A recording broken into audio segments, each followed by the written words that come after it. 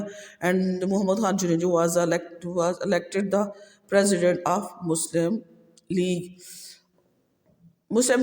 کو پھیلانے کے لیے بہت ایفرٹس کی. جگہ جگہ اس کے انہوں نے آفیسز کھولے اور اس پہ نچلی سطح کے پر پرائمری سطح پر یعنی ہر سطح پر انہوں نے اپنی اس پارٹی کو انٹروڈیوس کروایا. اچھا، ریسٹوریشن آف پولیٹیکل پارٹیز کے بعد اینڈ آف مارشل لا ہوا. اور مارشل لا جو محمد خان جنیجو نے جب گورنمنٹ اپنی ان کو رن کیا تو انہیں سب سے پہلا فرسٹ کام تھا ان کا وہ تھا ریسٹوریشن آف پولیٹیکل پارٹیز، سیاسی جماعتوں کی بحالی تھی. سیکنڈ ون اس کا تھا جی اینڈ آف مارشل لا، کہ کسی طریقے سے یہاں سے مارشل لا کا خاتمہ کیا جائے اور جمہوریت کو امپوز کیا جائے. تو تھرڈ ان کا جو تھا انہوں نے جو پوائنٹس اپنے پیش کیے، انہوں نے 5 جو پوائنٹس پروگرام انہوں نے شروع کیا تھا اپنا، 5 نکاتی انہوں نے پروگرام جو شروع کیا تھا ان کا، انہوں نے جو ان کا 5 پوائنٹ ایجنڈا تھا تو وہ انہوں نے پریزنٹ کیا December 31, 1985 کو. اب وہ جو ایجنڈا انہوں نے پیش کیا اس کے جو اہم پوائنٹس تھے وہ کیا تھے؟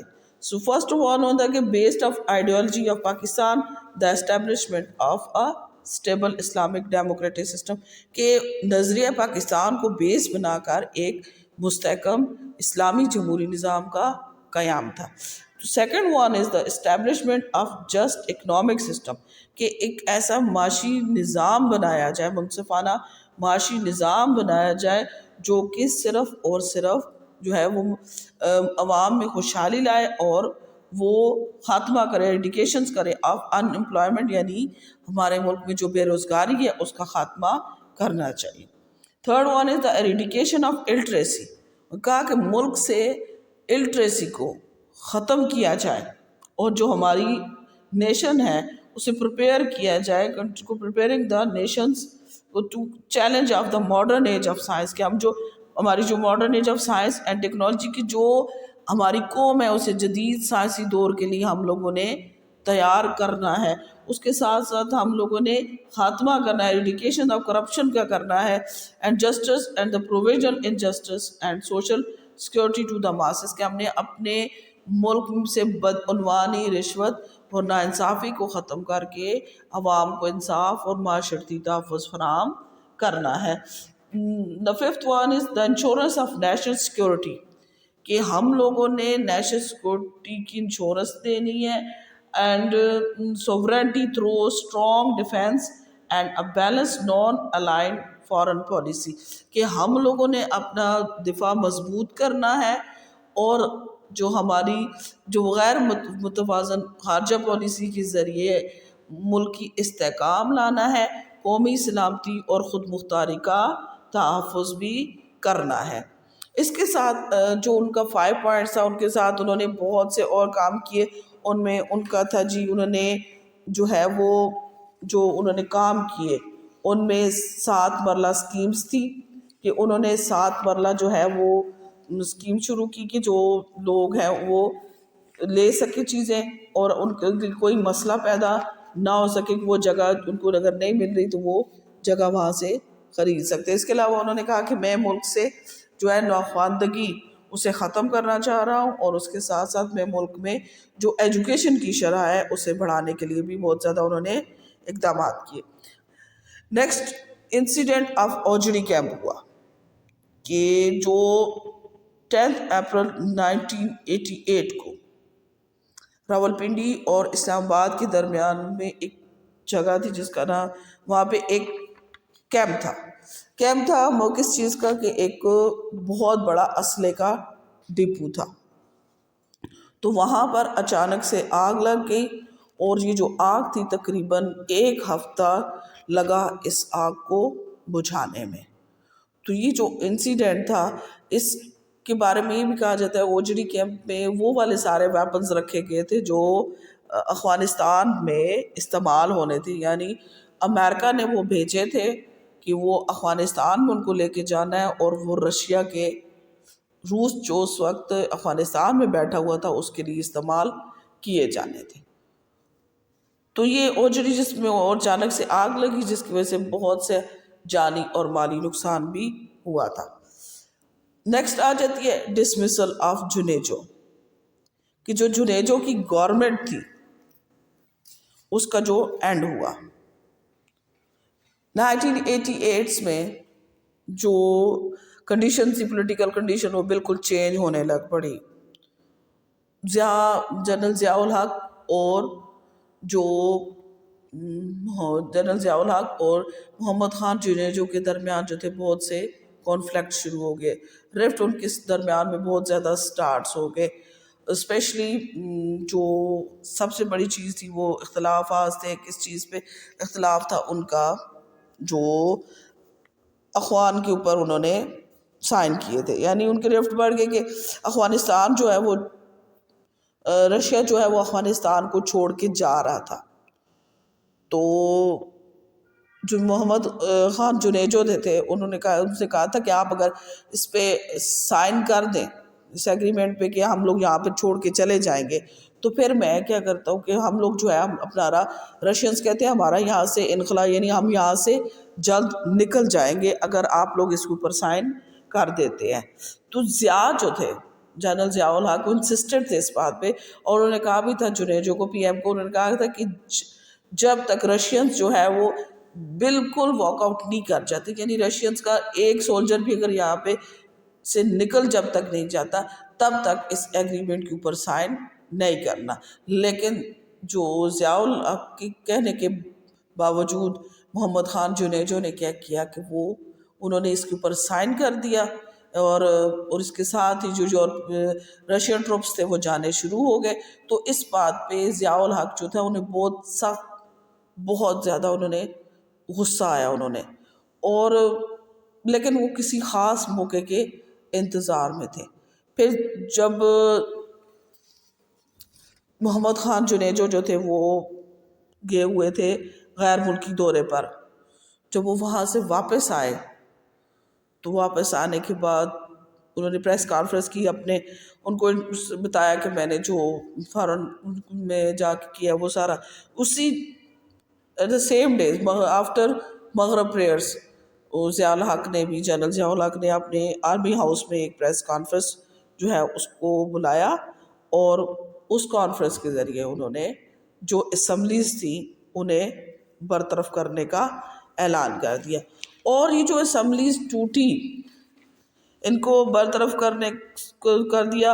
اور جو ہے اس کے ساتھ یہ بھی تھا کہ جو 3 سالہ اقتدار تھا، یعنی 3 سال تک جو گورنمنٹ کی 1985 to 1988 اس کا بھی اینڈ ہو گیا، اور ڈیموکریسی ختم ہو گئی، اور دوبارہ ایک آمریت یعنی جو ڈکٹیٹرشپ تھی وہ دوبارہ شروع ہو گئی. ضیاء الحق جو تھے انہوں نے اسمبلی توڑنے کے ریزنز بتائے. The discontinuous of the process of Islamisation, کہ نفاذ اسلام کا عمل رک گیا تھا. The second is the slowing down of the democratic process, کہ جو جمہوری عمل تھا وہ اس سے جو ہے وہ بہت سلو ہو گیا تھا.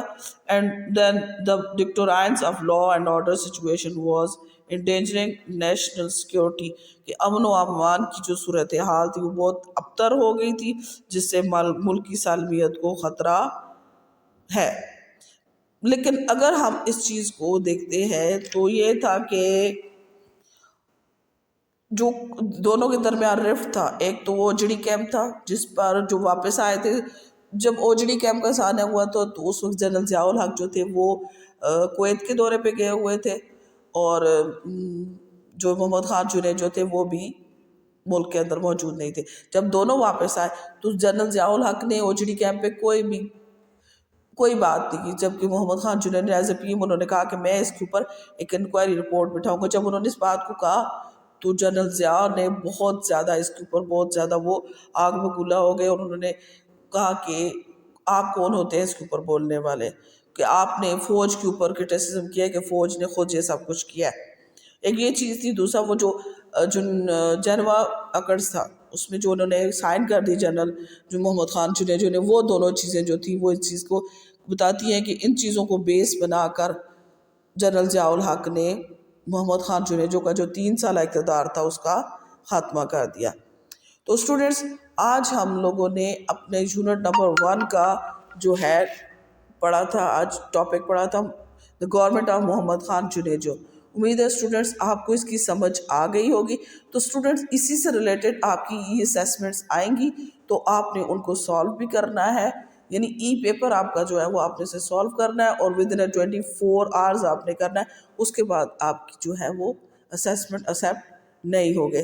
اپنا خیال رکھیے گا اسٹوڈنٹس. اوکے, اللہ حافظ.